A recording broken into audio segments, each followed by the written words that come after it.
Seneta wa Nairobi Edwin Sifuna ametimuliwa kama katibu mkuu wa chama hicho kufuatia mkutano wa baraza kuu la chama uliofanyika mjini Mombasa. Mkutano huo ulioongozwa na kinara wa chama hicho Daktari Oburu Oginga ukisema hatua hii imeafikiwa baada ya Sifuna kukaidi misimamo ya chama cha ODM kinyume na katiba ya chama hicho. Stephen Leto anatufungulia jamvi la Nipashe jioni ya leo.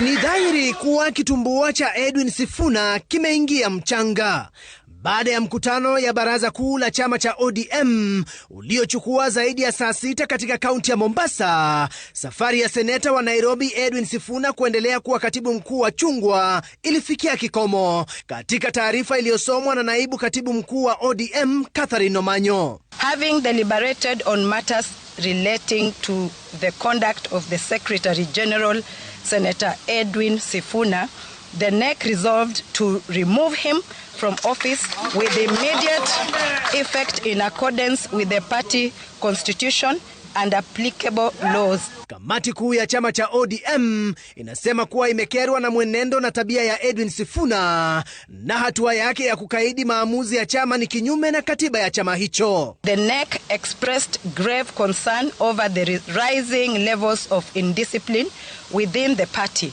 particularly at the senior leadership level.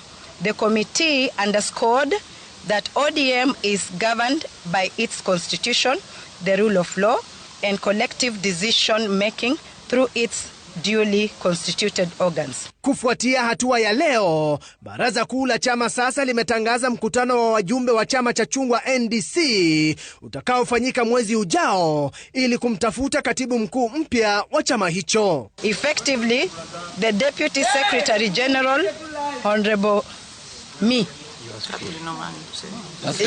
truly, Catherine Omanyo, will act in this position until a substantive holder of the position is elected.